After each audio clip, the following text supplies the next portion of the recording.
Important सवाल भारत के नजरिए से है। जो कुछ आपने कहा कि अफगानिस्तान को करना चाहिए, सर कोई डाउट है कि भारत नहीं करेगा ये? बिल्कुल करेगा।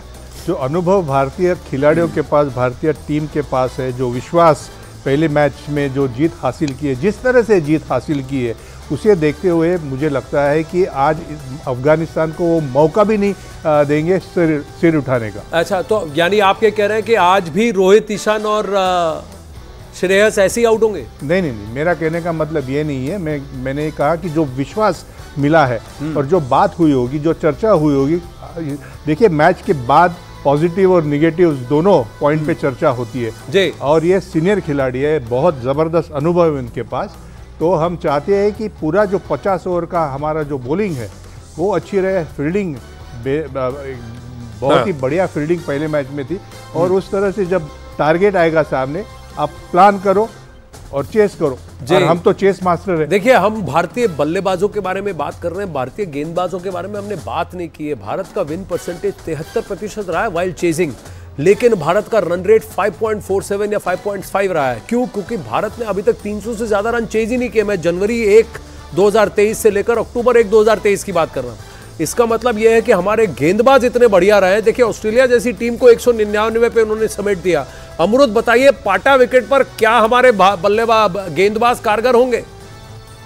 मॉन्टी पानेसर थोड़ा चाबी लगा रहे हैं, कह रहे हैं हमारे गेंदबाजों को, पेसर्स को बैक ऑफ द लेग के अलावा कुछ नहीं आता।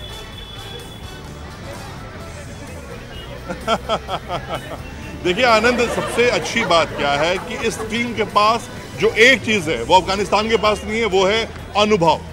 अफगानिस्तान की टीम लगातार 5 ओडीआई हारी है। एशिया कप में हमने उनका हाल देख लिया था। टीम इंडिया के प्लेयर्स काफी मैच्योर हैं, उन्हें पता है कि किस तरह की गेंदबाजी करनी है।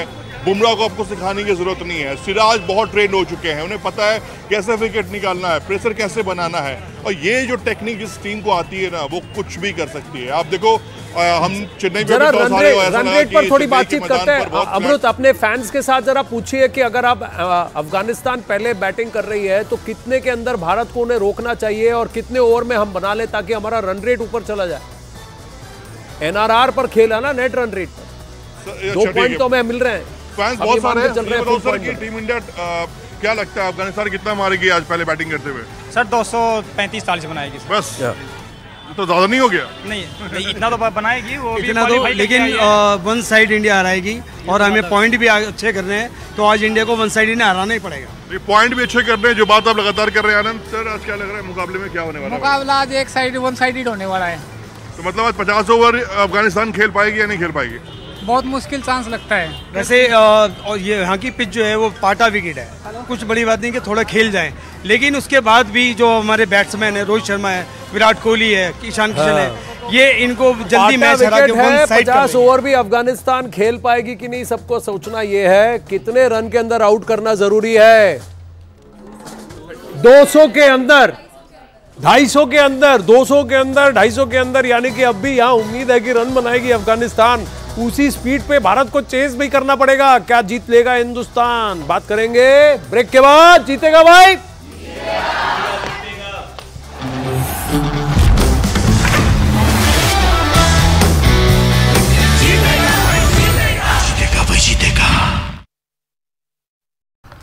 पर और 3 बार अब तक फोन पर बात भी हो चुकी है जो बाइडेन के साथ इजराइल के प्रधानमंत्री की।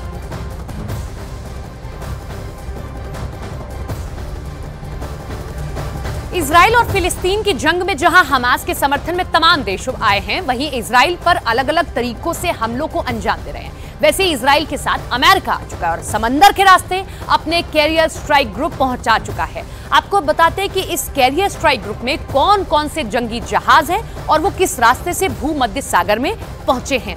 अमेरिका जो जंगी जहाज पहुंचा रहा है, इजराइल वॉर में अमेरिका की एंट्री हुई और कैसे कैरियर स्ट्राइक ग्रुप में एयरक्राफ्ट कैरियर ज़ेपेल R4 CVN 78 ये एक यहां से पहुंचाया गया और यहां से एंट्री हो रही है। देखिए, ये इस तरीके से जो है इजराइल तक पहुंचाया जा रहा है। तो अगला Ticonderoga class cruiser USS Normandy CG-60, एक ये जो है कैरियर स्ट्राइक ग्रुप ये पहुंचाया गया।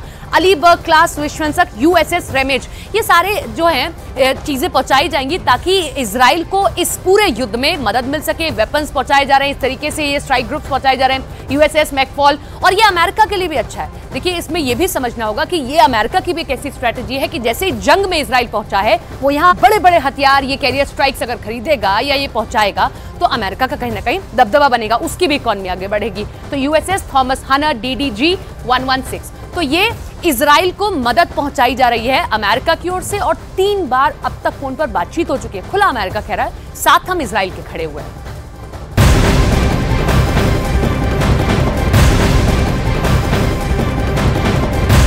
इजराइल के प्रधानमंत्री नेतन्याहू ने अमेरिका के राष्ट्रपति जो बाइडेन से फिर बातचीत की है। नेतन्याहू ने जो बाइडेन से तीसरी बार फोन पर बात की और इजराइल के साथ खड़े होने पर अमेरिका का धन्यवाद उन्होंने दिया। नेतन्याहू ने हमास की बर्बरता की जानकारी जो बाइडेन को दी है। नेतन्याहू ने ट्वीट किया है और जानकारी ये दी है कि मैंने जो बाइडेन को बताया कि हमास ISIS से भी बदतर है। हमास ने बच्चों, महिलाओं पर अत्याचार किया। ये तमाम बातें जब नेतन्याहू की जो बाइडेन से फोन पर हुई तो उन्होंने ये जानकारी दी और ISIS से न सिर्फ तुलना की बल्कि ये कहा कि ISIS से भी बदतर हमास है, क्योंकि जिस तरह से क्रूर तरह से, हिंसक तरह से वो निशाना बना रहा है इजराइल के आम नागरिकों को, वैसा तो शायद ISIS भी नहीं करता।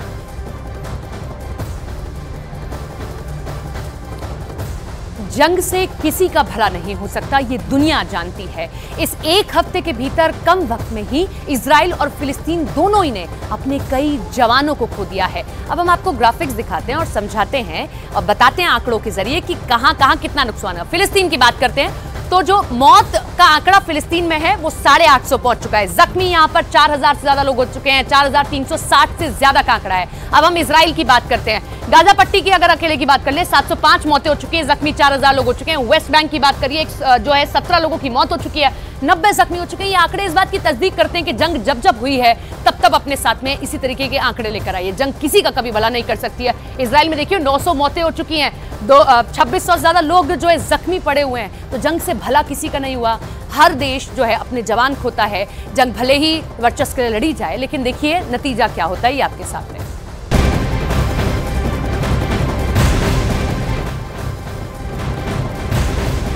इजराइल लगातार गाजा पर हमले कर रहा है। हमले में कई इमारतें इस वक्त तबाह है। गाजा में 700 से ज्यादा लोगों की मौत हो चुकी है, जबकि इजराइल में 1200 लोगों की मौत की इस वक्त खबर है।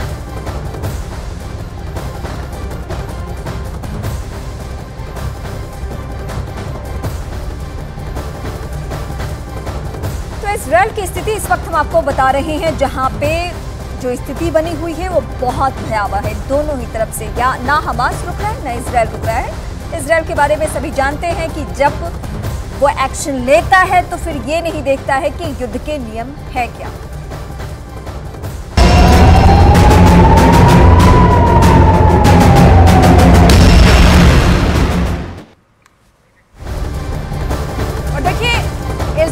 वॉर जोन से न्यूज 18 इंडिया की टीम लगातार हर अपडेट आप तक पहुंचा रही है और इन मुश्किल हालातों में भी न्यूज 18 की टीम डटी हुई है। हमारे संवाददाता नीरज कुमार युद्ध की हर खबर जंग के मैदान से इस वक्त आप तक पहुंचा रहे हैं और इस बीच वहां लगातार युद्ध के सायरन बज रहे हैं। कल अश्कलोन में न्यूज 18 टीम की जाबाज रिपोर्टिंग के दौरान भी सायरन बजा और सायरन बजने के बाद न्यूज 18 की टीम को एक घर के अंदर बने बंकर में भागकर जाना पड़ा। सोमवार को भी न्यूज 18 की टीम के पास रॉकेट ने हमला किया था, वो रिपोर्ट भी हमने आपको दिखाई थी। और कल जब सायरन की आवाज आई तब कैसे न्यूज 18 इंडिया की टीम एक घर के अंदर बने हुए बंकर में पहुंची, वहां शरण ली, वो तस्वीर भी आपके सामने।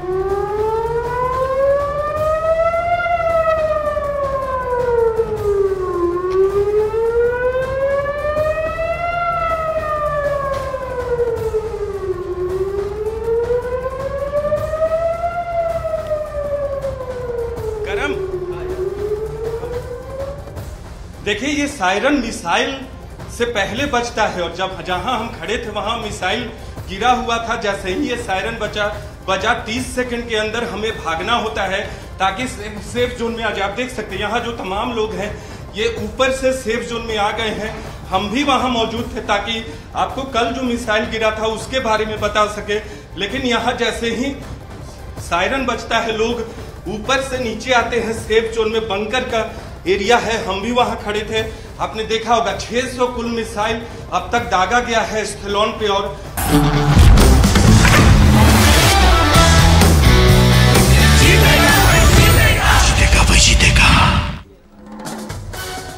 जीतेगा भाई जीतेगा में आपका एक बार फिर से स्वागत है। झंडा तो यही तिरंगा ही लहराएगा। देखिए, आप में से सबसे मैं पूछने वाला हूं, लास्ट सेगमेंट है हमारा, टॉस के बाद तो बॉस अफगानिस्तान हो गया, मैच का बॉस कौन होगा, कोई डाउट है?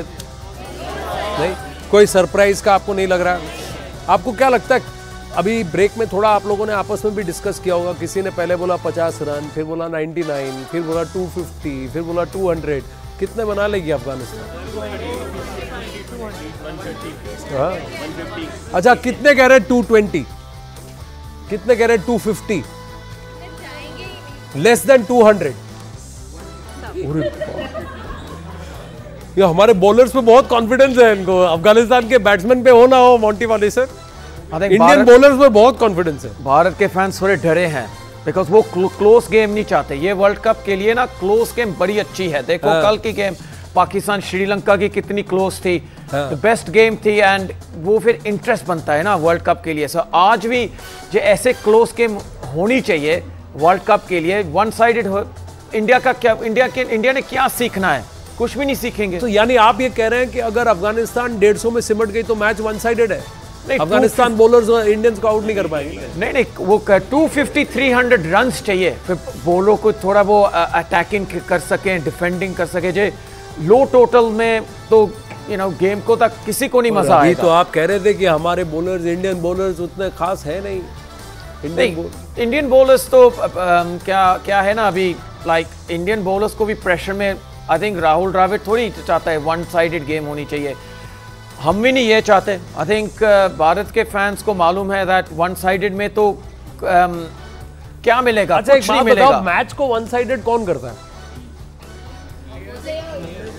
प्लेयर्स कर रहे हैं। अगर आज का मैच इंडिया के लिए वन साइडेड हो गया तो क्रेडिट किसको जाएगा? बॉलर्स को जाएगा। देखा, सही, यही तो पकड़े। वन साइडेड ऐसे तभी तो होता है जब कोई एक डिपार्टमेंट बहुत बढ़िया कर देती है ना सर। तो आज के गेम में हमारे बॉलर्स अगर बढ़िया अफगानिस्तान को जल्दी आउट कर देते हैं, हमें तो खुश होना चाहिए। देखिए, क्रिकेट का खेल है, खतरनाक खेल है ये, हल्के में नहीं लेना चाहिए अफगानिस्तान को, लेकिन ब्रेक थ्रू जल्दी मिलना बहुत ज़रूरी है। अगर रिस्ट्रिक्ट करना है 200 के आसपास, ये कहना गलत होगा क्योंकि मैच की शुरुआत हुई नहीं है, लेकिन सबसे अहम बात भारतीय बॉलर्स के लिए रहेगी कि ब्रेक थ्रू कितने जल्दी में होता है। पहले 10 ओवर दोनों टीम के लिए बहुत मायने रखती है। हाँ। फिर मैं थोड़ा बैठ जाता हूँ। हाँ बोलिए।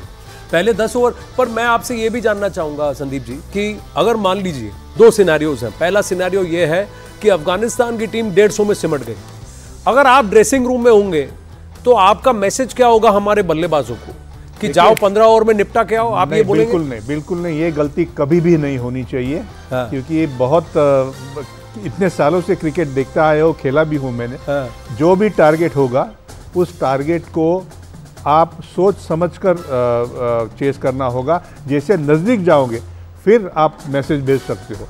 हाँ। मैच के शुरू में अगर आप टारगेट चाहे 150 का हो, 100 का हो या 300 का हो, मैच की शुरुआत ये नहीं होनी चाहिए कि हम कितने ओवर में पार कर सकते हैं। हाँ। साझेदारी बहुत ज़रूरी है। पहले 10 ओवर दोनों टीम के लिए बहुत ज़रूरी है। विकेट अगर आपके हाथ में हो तो आप आराम से वो टारगेट और रन रेट भी बढ़ा सकते हो, टारगेट हासिल भी कर सकते हो, रन रेट भी बढ़ा सकते हो। अफगानिस्तान अगर आज भारत के खिलाफ 250 से ऊपर बना लेता है तो आपको लगता है कि उसका कद इंटरनेशनल क्रिकेट में थोड़ा और बढ़ जाएगा? क्योंकि देखिए, वो ड्रीम तो यही करता है कि किसी दिन भारत को हरा दे। अफगानिस्तान के लिए एक बहुत सुनहरा मौका है स्टेटमेंट देने के लिए वर्ल्ड क्रिकेट को। ऐसे मौके बार बार नहीं आते अफगानिस्तान में, और मैं मान रख के कहता हूँ कि अगर वो, उनकी कोशिश तो रहेगी एक अच्छा प्रदर्शन करे, खास करके भारतीय टीम के सामने, क्योंकि सारी नज़र अफगानिस्तान के ऊपर होए, इसलिए कोशिश तो ज़रूर होगी। और देखना पड़ेगा किस तरह की, मैं बार बार ये कह रहा हूँ, किस तरह की शुरुआत दोनों टीमें करती है पहले 10 ओवर में। हाँ, तो अफगानिस्तान तो ये कहना चाहेंगे भाई हम कोई छुटंकू टीम नहीं, अच्छी टीम है। लेकिन एक बात बताइए, T20 में जो इतना अच्छा करते हैं, IPL में इनके अफगानिस्तान के बहुत सारे प्लेयर्स हैं, नबी है, रशीद खान है, रहमतुल्लाह गुरबाज है, नवीन उल हक है, ये सब खेल रहे हैं। पर T20 से वनडे तक ये जो ट्रांजिशन है 20 ओवर से 50 ओवर तक का। ये एक टेम्परामेंटल ट्रांजिशन भी है, आपको लगता है? बहुत बिल्कुल, यह अलग अलग फॉर्मेट है और अलग फॉर्मेट के लिए रणनीति अलग होती है। जो रणनीति बनती है उस रणनीति को आपको सही मायने में मैदान के ऊपर जब मैच शुरू होता है तब आपको उतरना पड़ता है, उसको उस हिसाब आपको खेलना पड़ता है। इसलिए ये बहुत एक चैलेंज है अफगानिस्तान के सारे प्लेयर्स के सामने, क्योंकि 20 ओवर से आप 50 ओवर खेलने वाले हैं, तो क्या सेट होना चाहिए। जी, टीम्स आ चुकी है मैदान पर। कौन जीतेगा? कौन जीतेगा? किसको सुना रहे हो? जोर से सुनाओ। जीतेगा भाई, जीतेगा, जीतेगा भाई, जीतेगा। जोरदार तालियां मोंटी पानेसर और संदीप पाटिल के लिए। Thank you so much, thank you so much.